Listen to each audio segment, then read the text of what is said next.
Hey there, and welcome to the Contentment Creator Podcast, the show designed especially for creative entrepreneurs just like you who are committed to a beautiful life that's rooted in courage and contentment, and that's blooming with creativity and prosperity.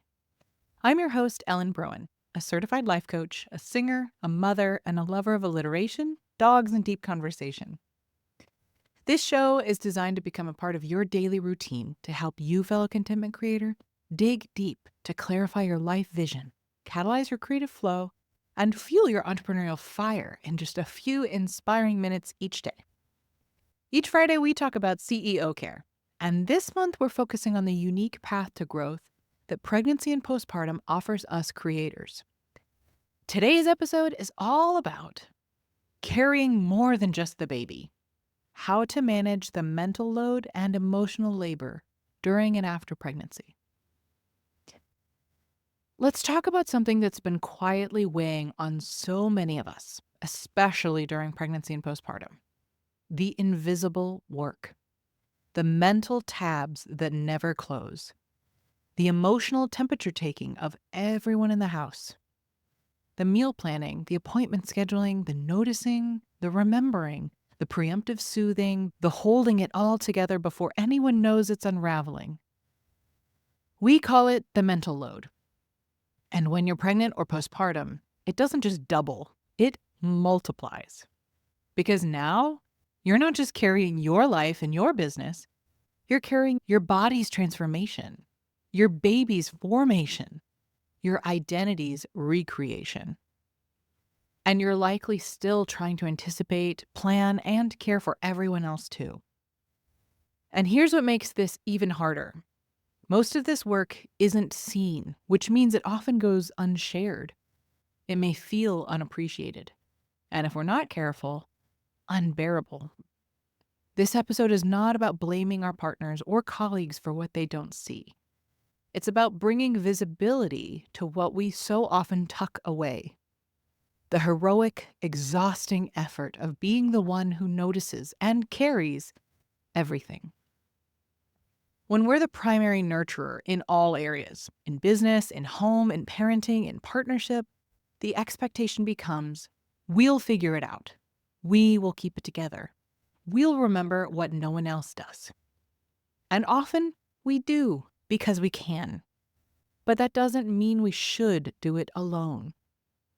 So, what does it look like to name and share that mental load? Here's where I always start. Not with a complaint, but with a clarifying conversation. Try this prompt. Can I share with you what I've been holding lately? Not because you've done anything wrong, but because I need us to look at it together. From there, you can name the invisible things. I've been tracking every pediatrician follow-up and also fielding my client reschedules. I'm holding how the fridge needs restocking and also wondering how we'll manage support next month when I go back to work. I have been troubleshooting every new pregnancy symptom and researching what's normal while also staying on top of our finances. Then you can ask, can we talk about what needs to shift and how we can share this load a little differently right now? It doesn't guarantee a perfect redistribution, but it makes the invisible seen. And once something is seen, it can be supported. Let's also name this. There's a real cost to holding more than your share for too long. Not just exhaustion, but resentment. That slow, corrosive hum that says, I'm doing more than anyone realizes and no one is noticing. That's where martyrdom begins. And in this season of life, martyrdom can sneak in fast, especially for high-capacity, high-compassion humans. We tell ourselves we're being strong. We tell ourselves it's just a phase. We wait until it really breaks us before we ask for help. But here's the truth. CEO care is relationship care.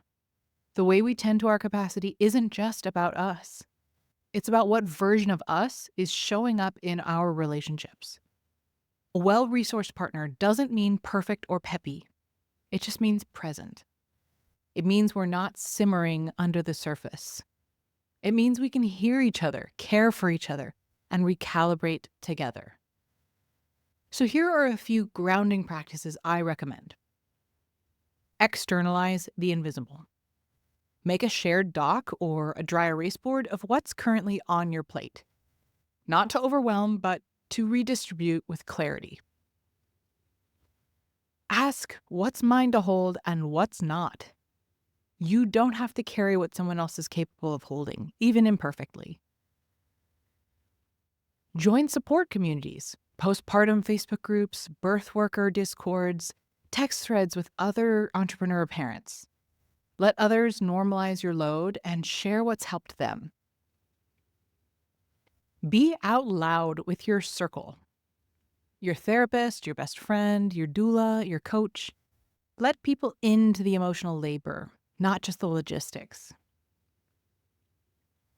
Default to rest, nourishment, and nervous system care. You are still the asset in your business and family.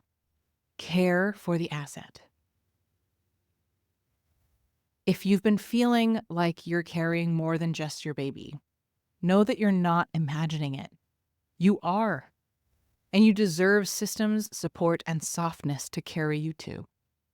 Let's make that part of the new standard for success. Not doing it all, but being held to.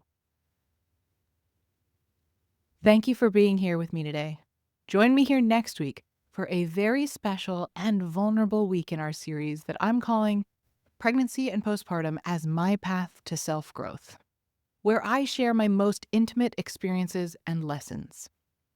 Monday's episode will be all about moving through my rage to embrace conscious parenthood. If you enjoyed today's episode, please share the love by sending it to someone you know it would support, and by leaving reviews and comments. It would truly mean the world to me to hear from you and to support those you care about. Hit that subscribe button so you never miss a day, and join me in my mission to help a world full of content creators become a world of contentment creators.